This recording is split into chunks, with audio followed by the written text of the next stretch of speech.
ಎಲ್ರಿಗೂ ನಮಸ್ಕಾರ. ತೇಜು ಕಿಚನ್ಗೆ ಸ್ವಾಗತ. ಇವತ್ತು ನಾವು ಮಾಡ್ತಿರೋ ರೆಸಿಪಿ ಚಿಕನ್ ಬಿರಿಯಾನಿ. ಅದಕ್ಕೆ ಬೇಕಾಗಿರೋಂಥ ಇಂಗ್ರೀಡಿಯೆಂಟ್ಸ್ ನೋಡೋಣವಾ? ಶುಂಠಿ ಬೆಳ್ಳುಳ್ಳಿ ಪೇಸ್ಟ್, ಈರುಳ್ಳಿ, ಟೊಮೊಟೊ, ಹಸಿಮೆಣಸಿನ್ಕಾಯಿ, ಕೊತ್ತಂಬರಿ, ಪುದೀನ, ಖಾರದ ಪುಡಿ, ಅರಿಶಿನದ ಪುಡಿ, ಗರಂ ಮಸಾಲ, ತೊಳೆದಿಟ್ಕೊಂಡಿರೋ ಅಕ್ಕಿ, ಚಿಕನ್, ಉಪ್ಪು, ಹಾಗೆ ಚಕ್ಕೆ, ಲವಂಗ, ಏಲಕ್ಕಿ. ಮೊದಲು ಒಂದು ಕುಕ್ಕರ್ ತೊಗೊಂಡಿದ್ದೀನಿ. ಕುಕ್ಕರಲ್ಲಿ ಒಂದು 3 to 4 ಟೇಬಲ್ ಸ್ಪೂನ್ ಎಣ್ಣೆ ಹಾಕ್ತಾಯಿದ್ದೀನಿ. ನಿಮಗೆ ಎಷ್ಟು ಎಣ್ಣೆ ಬೇಕಾಗುತ್ತೋ ಅಷ್ಟನ್ನು ನೀವು ಆ್ಯಡ್ ಮಾಡ್ಬೋದು. ನಾನಿಲ್ಲಿ 3 to 4 ಟೇಬಲ್ ಸ್ಪೂನ್ ಹಾಕ್ತಾಯಿದ್ದೀನಿ. ಅರ್ಧ kg ಚಿಕನ್ ಆಗಿರೋದ್ರಿಂದ ಸ್ವಲ್ಪ ಎಣ್ಣೆ ಕಾದ್ಮೇಲೆ ನಾವೇನು ಸ್ಪೈಸಸ್ ತೊಗೊಂಡಿದ್ದೀವಲ್ವ, ಚಕ್ಕೆ, ಲವಂಗ, ಏಲಕ್ಕಿ, ಇದನ್ನು ಮೂರನ್ನು ಕೂಡ ಹಾಕ್ತಾಯಿದ್ದೀನಿ. ನಿಮ್ಮ ಹತ್ರ ಪಲಾವ್ ಎಲೆ ಇದ್ದರೆ ಯೂಸ್ ಮಾಡ್ಬೋದು. ನನ್ನ ಹತ್ರ ಪಲಾವ್ ಎಲೆ ಇರಲಿಲ್ಲ, ಸೊ ಹಾಗಾಗಿ ನಾನು ಇದೇ ಮೂರೇ ಸ್ಪೈಸಸ್ನ ಹಾಕಿದ್ದೀನಿ. ಇದು ಸ್ವಲ್ಪ 1 ಮಿನಿಟ್ ಫ್ರೈ ಮಾಡಿದ ಮೇಲೆ ನೆಕ್ಸ್ಟ್ ಇದಕ್ಕೆ ನಾವು ತಿನ್ ಸ್ಲೈಸ್ ಕಟ್ ಮಾಡಿರೋಂಥ ಆನಿಯನ್ನ ಆ್ಯಡ್ ಮಾಡ್ಕೋಬೇಕು. ಆನಿಯನ್ನ ಆ್ಯಡ್ ಮಾಡಬೇಕಾದ್ರೆ ಸ್ವಲ್ಪ ಫ್ಲೇಮ್ ಕಮ್ಮಿ ಇಟ್ಕೊಳ್ಳಿ, ಇಲ್ಲಾಂದರೆ ಸಿಡಿಯುತ್ತೆ. ಆನಿಯನ್ನ ಆ್ಯಡ್ ಮಾಡಿ ಚೆನ್ನಾಗಿ ಗೋಲ್ಡನ್ ಬ್ರೌನ್ ಬರೋ ತನಕ ಉರಿಬೇಕು. ಇದು ನನ್ನ ಫಸ್ಟ್ ವಾಯ್ಸ್ ಓವರ್ ಆಗಿರುತ್ತೆ, ಏನಾದರೂ ಮಿಸ್ಟೇಕ್ ಇದ್ದರೆ ಸಾರಿ. ಈಗ ನೋಡಿ, ಗೋಲ್ಡನ್ ಬ್ರೌನ್ ಕಲರ್ ಬರಬೇಕು. ಆ ರೀತಿ ನಾನು ಆನಿಯನ್ನ ಫ್ರೈ ಮಾಡ್ಕೊಳ್ತಾ ಇದ್ದೀನಿ. ಆನಿಯನ್ನ ಚೆನ್ನಾಗಿ ಫ್ರೈ ಮಾಡೋದ್ರಿಂದ ಏನಾಗುತ್ತೆ, ಬಿರಿಯಾನಿ ಟೇಸ್ಟ್ ತುಂಬ ಚೆನ್ನಾಗಿ ಬರುತ್ತೆ. ನಾವು ಆನಿಯನ್ನ ಹಸಿ ಇದ್ದಾಗೆ ಹಾಕಿದರೆ ಅದು ಟೇಸ್ಟ್ ಬರೋಲ್ಲ. ನೋಡ್ತಾ ಇದ್ದೀರಲ್ವ, ಆನಿಯನ್ ಎಲ್ಲ ಕಲರ್ ಚೇಂಜ್ ಆಗೋ ತನಕ ನಾನು ಫ್ರೈ ಮಾಡ್ಕೊಳ್ತಾ ಇದ್ದೀನಿ. ಇದನ್ನು ಚೆನ್ನಾಗಿ ಫ್ರೈ ಮಾಡ್ಕೊಳ್ಬೇಕು. ನೋಡಿ, ಈಗ ಒಂಥರ ಪಿಂಕಿಶ್ ಕಲರ್ ಬರ್ತಾ ಇದೆ ಅಲ್ವಾ. ಇದು ಆದಮೇಲೆ ಈ ಥರ ಕಲರ್ ಬಂದಮೇಲೆ ನಾವು ಇದಕ್ಕೆ ರುಬ್ಬಿಟ್ಕೊಂಡಿರೋಂಥ ಶುಂಠಿ ಬೆಳ್ಳುಳ್ಳಿ ಪೇಸ್ಟ್, ಇಲ್ಲಿ ನಾನು 50% ಶುಂಠಿ ತೊಗೊಂಡ್ರೆ 50% ಬೆಳ್ಳುಳ್ಳಿ ತೊಗೊಂಡಿದ್ದೀನಿ. ನೀವು ಇಲ್ಲಾಂದರೆ ಒಂದು 100 ಗ್ರಾಮ್ ಶುಂಠಿ ಬೆಳ್ಳುಳ್ಳಿ ಪೇಸ್ಟ್ನ ಹಾಕ್ಬೋದು. ನೋಡಿ, ಈಗ ಅರ್ಧ kg ಚಿಕನ್ಗೆ ಒಂದು 4 ಟೇಬಲ್ ಸ್ಪೂನಷ್ಟು ಶುಂಠಿ ಬೆಳ್ಳುಳ್ಳಿ ಪೇಸ್ಟ್ ತೊಗೊಂಡಿದ್ದೀನಿ. ಅದನ್ನು ಕೂಡ ಆ್ಯಡ್ ಮಾಡಿದ್ದೀನಿ. ಇಲ್ಲಿ ನಾನು ಆಲ್ಮೋಸ್ಟ್ ಯೂಸ್ ಮಾಡ್ತಿರೋದು ನನ್ನ ಒಂದು ಅಂದಾಜು ಅಳತೆ. ಬಟ್ ನೀವು ಏನಾದರೂ ಸ್ಪೆಸಿಫಿಕ್ಕಾಗಿ ಯೂಸ್ ಮಾಡಬೇಕು ಅಂದರೆ ಅರ್ಧ kg ಚಿಕನ್ಗೆ ಒಂದು 2 to 3 ಟೇಬಲ್ ಸ್ಪೂನ್ ಇಲ್ಲ 4 ಟೇಬಲ್ ಸ್ಪೂನ್ ಶುಂಠಿ ಬೆಳ್ಳುಳ್ಳಿ ಪೇಸ್ಟ್ ಆದರೆ ಸಾಕು. ಇದಾದ ನಂತರ ಅದನ್ನು ಹಸಿ ವಾಸನೆ ಹೋಗೋವರೆಗೂ ಫ್ರೈ ಮಾಡಿಕೊಂಡು ಟೊಮೊಟೊ, ಕೊತ್ತಂಬರಿ, ಪುದೀನ, ಮೆಣಸಿನ್ಕಾಯಿ, ಹಾಗೆ ಸ್ವಲ್ಪ ಉಪ್ಪು ಮತ್ತು ಮೊಸರು, ಇದನ್ನು ಅಟ್ ಎ ಟೈಮ್ ಹಾಕಬೇಕು. ನಾನಿಲ್ಲಿ ಚಾಪ್ ಮಾಡಿ ಇಟ್ಕೊಂಡಿದ್ದೆ ಅಂತ 1 by 1 ಹಾಕಿದ್ದೀನಿ. ಬಟ್ ನೀವು ಅದನ್ನು ಅಟ್ ಎ ಟೈಮ್ ಹಾಕೋದ್ರಿಂದ ಟೇಸ್ಟ್ ಎನ್ಹಾನ್ಸ್ ಆಗುತ್ತೆ ನಿಮಗೆ. ಈಗ ಸ್ವಲ್ಪ ಉಪ್ಪು ಆ್ಯಡ್ ಮಾಡ್ಕೊಳ್ತಿದ್ದೀನಿ ನಾನು. ನಿಮ್ಮ ರುಚಿಗೆ ಎಷ್ಟು ಬೇಕೋ ಅಷ್ಟು ಉಪ್ಪು ಹಾಕೋಬೋದು. ನಾನಿಲ್ಲಿ ನನ್ನ ಕೈ ಅಳತೆಯಲ್ಲಿ ಕಲ್ಲುಪ್ಪನ್ನ, ರಾಕ್ ಸಾಲ್ಟ್ನ ಯೂಸ್ ಮಾಡಿದ್ದೀನಿ.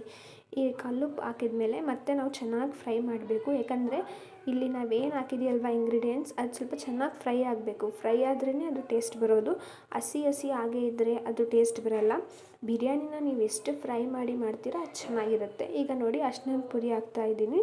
ಅರಿಶಿನ ಪುಡಿ ಹಾಕಿದ್ಮೇಲೆ ನಾನು ಮತ್ತೆ ಒಂದು ಸ್ವಲ್ಪ ಫ್ರೈ ಮಾಡಿಬಿಟ್ಟು ನೆಕ್ಸ್ಟ್ ಖಾರದ ಪುಡಿ, ಗರಂ ಮಸಾಲ, ಧನಿಯಾ ಪುಡಿ ಇದ್ದರೆ 1 ಟೇಬಲ್ ಸ್ಪೂನ್ ಹಾಕ್ಬೋದು ಇಲ್ಲಿ.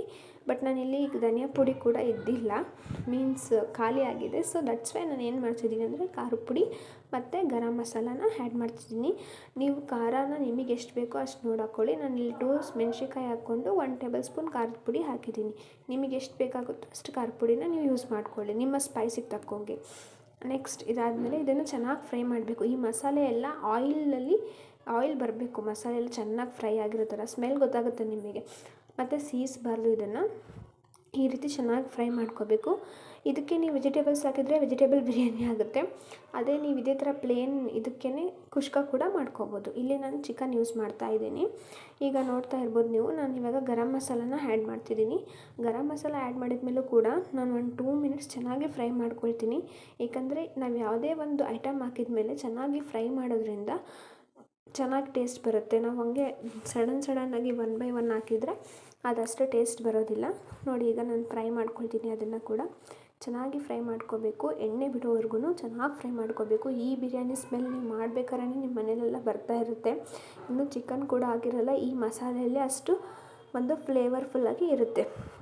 ಈಗ ನಾನು ತೊಳೆದಿಟ್ಕೊಂಡಿರೋಂಥ ಚಿಕನ್, ಇದಕ್ಕೆ ನೀವು ಸ್ವಲ್ಪ ಸಾಲ್ಟ್ ಮತ್ತು ಟರ್ಮರಿಕ್ನ ಹಾಕ್ಬೋದು. ಬಟ್ ನಾನು ಹಾಕಿಲ್ಲ ಇಲ್ಲಿ. ಹಾಗೆ ಹೇಗೆ ವಾಶ್ ಮಾಡಿದ್ದೀನೋ ಆ ಚಿಕನ್ನ ಹಾಕ್ತಾಯಿದ್ದೀನಿ. ನೋಡಿ, ಚಿಕನಲ್ಲಿ ನೀರಿನಂಶ ಇರಬಾರ್ದು. ನೀರಿನಂಶ ಇದ್ದರೆ ಒಂಥರ ಸ್ಮೆಲ್ ಚೆನ್ನಾಗಿರೋದಿಲ್ಲ. ನಾವು ನೀರಿನಂಶ ಹಿಂಗೆ ಬೇಕು ಅದು ಆ ರೀತಿ ನಾವು ಇವಾಗ ಫ್ರೈ ಮಾಡ್ಕೋಬೇಕು. ಒಂದು 50% ಆದರೂ ಚಿಕನ್ ಕುಕ್ ಆಗಬೇಕು. ಇಲ್ಲಾಂದರೆ ಏನಾಗುತ್ತೆ ಅಂದರೆ ಹಸಿ ಸ್ಮೆಲ್ ಇರುತ್ತೆ. ಯಾಕಂದರೆ ನಾವು ಅಟ್ ಎ ಟೈಮ್ ವಾಟ್ರ್ ಹಾಕಿಬಿಟ್ರೆ ಹಸಿ ಸ್ಮೆಲ್ ಬಂದುಬಿಡುತ್ತೆ. ಸೊ ನಾನಿಲ್ಲಿ ಚೆನ್ನಾಗಿ ಫ್ರೈ ಮಾಡ್ಕೊಳ್ತಾ ಇದ್ದೀನಿ. ಫ್ರೈ ಮಾಡ್ತಾನೆ ಇರಬೇಕು ನೀವು. ಒಂದು 2 ಮಿನಿಟ್ಸ್ to 3 ಮಿನಿಟ್ಸ್, ಅಟ್ಲೀಸ್ಟ್ ಒಂದು 5 ಮಿನಿಟ್ಸ್ ಆದರೂ ಟೈಮ್ ಇದ್ದರೆ ನೀವು ಫ್ರೈ ಮಾಡ್ಕೊಳ್ಳಿ. ನೋಡಿ ಫ್ರೈ ಮಾಡಿದ್ದೀನಿ. ಈಗ ನೋಡಿ ಎಣ್ಣೆ ಹೇಗೆ ಬಿಟ್ಟಿದೆ ನೋಡ್ತಾ ಇರ್ಬೋದಲ್ವಾ ಎಷ್ಟು ಚೆನ್ನಾಗಿದೆ ಕಲರ್. ಇದನ್ನು ಚಪಾತಿ ಜೊತೆ ತಿಂದರೆ ತುಂಬ ಚೆನ್ನಾಗಿರುತ್ತೆ. ಬಟ್ ಆ ಥರ ಮಾಡೋಕ್ಕೆ ಹೋಗಬೇಡಿ. ಸೊ ನಾನು ಇಲ್ಲಿ ಬಿರಿಯಾನಿ ಮಾಡ್ತಿರೋದಲ್ವಾ, ಹಾಗಾಗಿ ಜಸ್ಟ್ ಒಂದು ಹೇಳಿದೆ. ಇಲ್ಲಿ ನಮ್ಮ ತಂಗಿ ಪೀಸ್ ಕೊಡು ಅಂತ ಕೇಳಿದ್ಲು. ಸೊ ಆ ಪೀಸ್ ಬೆಂದಿದೆಯಾ ಇಲ್ಲ ಅಂತ ನೋಡೋಕ್ಕೆ ನಾನು ಇದರಲ್ಲಿ ಒಂದು ಪೀಸ್ ತೊಗೊಂಡೆ. ಅದಾದಮೇಲೆ ವಾಟ್ರ್ ಆ್ಯಡ್ ಮಾಡ್ತಿದ್ದೀನಿ. ವಾಟ್ರ್ ಆ್ಯಡ್ ಮಾಡಿ, ಈ ವಾಟರ್ ಏನು ಆ್ಯಡ್ ಮಾಡ್ತಿದ್ದೀವಲ್ವ, ಇದನ್ನು ಅಕ್ಕಿಯಲ್ಲಿ ಏನು ನೀರು ಹಾಕಿದ್ದೀನೋ ತೊಳೆದಾದ್ಮೇಲೆ ಏನು ನೀರು ಕಪ್ ಐಸ್ ಅಳತೆ ಮಾಡಿ ಹಾಕಿದ್ದೀನೋ ಅದೇ ನೀರು ಹಾಕಿರೋದು. ಮತ್ತು ನೀವು ಏನೋ ಬೇರೆ ನೀರು ಅಂತ ಅಂದ್ಕೋಬೇಡಿ. ಅಕ್ಕಿನ ವಾಶ್ ಮಾಡಿಬಿಟ್ಟು ತೊಳೆದಿಟ್ಟಿರೋಂಥ ನೀರನ್ನೇ ಹಾಕಿರೋದು. ಸ್ವಲ್ಪ ಅಕ್ಕಿ ನೆನ್ನಿಟ್ಟಿರ್ತೀವಲ್ವ ಆ ನೀರು. ಈಗ ಒಂದು ಕುದಿ ಬರಬೇಕು. ಈ ಥರ ಕುದಿ ಬರೋ ಟೈಮಲ್ಲಿ ನೀವು ಅಕ್ಕಿ ಏನು ತೊಳೆದಿಟ್ಟಿರ್ತೀರಲ್ವ ಆ ಅಕ್ಕಿನ ಆ್ಯಡ್ ಮಾಡಿ. ನೋಡಿ, ಇದು ಅಕ್ಕಿನ ಆ್ಯಡ್ ಮಾಡಿದ ಮೇಲೆ ಇನ್ನೊಂದು ಟಿಪ್ ಏನಂದರೆ, ಸ್ಪೂನಲ್ಲಿ ನೀವು ತಿರುಗಿಸ್ಬೇಡಿ. ಸ್ಪೂನಲ್ಲಿ ತಿರುಗಿಸೋದ್ರಿಂದ ಏನಾಗುತ್ತೆ, ಅಕ್ಕಿ ಕಾಳ್ದು ಏನಿರುತ್ತಲ್ವ ಅದು ಒಡೆದೋಗುತ್ತೆ, ಅಕ್ಕಿ ಒಡೆದೋಗುತ್ತೆ. ಸೊ ನೀವು ಒಂದೇ ಒಂದು ಮಿಕ್ಸ್ ಮಾಡಿ ಸಾಕು. ಒಂದು ಮಿಕ್ಸ್ ಮಾಡಿದರೆ ಸಾಕು. ಇದನ್ನು ನೀವು ಟೇಸ್ಟ್ ನೋಡ್ಕೊಳ್ಳಿ. ನೀರು ಕುದಿಬೇಕಾದ್ರೆ ಟೇಸ್ಟ್ ನೋಡಿಬಿಟ್ಟು ಅಕ್ಕಿ ಹಾಕಿ. ಸ್ವಲ್ಪ ಉಪ್ಪು ಮುಂದೆನೇ ಹಾಕಿರಿ, ಯಾಕಂದರೆ ಅಕ್ಕಿಗೆ ಉಪ್ಪು ಬೇಕಾಗುತ್ತೆ. ಮೊದಲಿಗೆ ಉಪ್ಪು ಕರೆಕ್ಟ್ ಅನಿಸುತ್ತೆ, ಬಟ್ ಅಕ್ಕಿಗೆ ಉಪ್ಪು ಬೇಕಾಗಿರುತ್ತಲ್ವ, ಸ್ವಲ್ಪ ಉಪ್ಪು ನೋಡಿಬಿಟ್ಟು ಆ್ಯಡ್ ಮಾಡ್ಕೊಳ್ಳಿ. ಸ್ಪೈಸ್ ಮತ್ತು ಉಪ್ಪು ಎರಡೂ ಕೂಡ. ಅದಾದಮೇಲೆ ನೋಡಿ, ನಾನೀಗ ಒಂದು ಮಿಕ್ಸ್ ಕೊಡ್ತಿದ್ದೀನಿ. ಜಸ್ಟ್ ಒಂದು ಮಿಕ್ಸ್ ಕೊಟ್ಟೆ, ಜಾಸ್ತಿ ಮಿಕ್ಸ್ ಮಾಡಬಾರ್ದು ಅಂತ.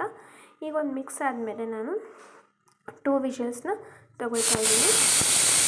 ಈಗ ವಿಷಲ್ ಬಂತು ನೋಡಿ. 2 ವಿಷಲ್ಸ್ ಆದಮೇಲೆ ಲೋ ಫ್ಲೇಮಲ್ಲಿ ಒಂದು 2 ಮಿನಿಟ್ಸ್ ಬಿಟ್ಟಿದ್ದೆ. ನೋಡ್ತಾ ಇರ್ಬೋದು ಎಷ್ಟು ಚೆನ್ನಾಗಿ ಬಂದಿದೆ ಬಿರಿಯಾನಿ. ನೀವೇ ನೋಡಿ ಎಷ್ಟು ಉದುರಾಗಿದೆ. ರೈಸ್ ಕೂಡ ತುಂಬ ಚೆನ್ನಾಗಿರುತ್ತೆ. ಒಂದ್ಸಲ ಟ್ರೈ ಮಾಡಿ, ನಿಮಗೆ ಗೊತ್ತಾಗುತ್ತೆ ಈ ಬಿರಿಯಾನಿ ರೆಸಿಪಿ ಹೇಗಿರುತ್ತೆ ಅಂತ. ಇದು ನನಗೆ ಮಿಕ್ಸ್ ಮಾಡೋಕ್ಕೆ ಬರಲ್ಲ ಅಂತ ನಮ್ಮ ಮಮ್ಮಿ ಮಾಡ್ತಿದ್ದಾರೆ. ತುಂಬ ಚೆನ್ನಾಗಿರುತ್ತೆ ಬಿರಿಯಾನಿ. ಒಂದು ಟೈಮ್ ಟೇಸ್ಟ್ ಮಾಡಿ ಕಮೆಂಟ್ ಮಾಡಿ ಹೇಗಿತ್ತು ಅಂತ ನಂಗೆ ತಿಳಿಸಿ. ಬಾಯ್.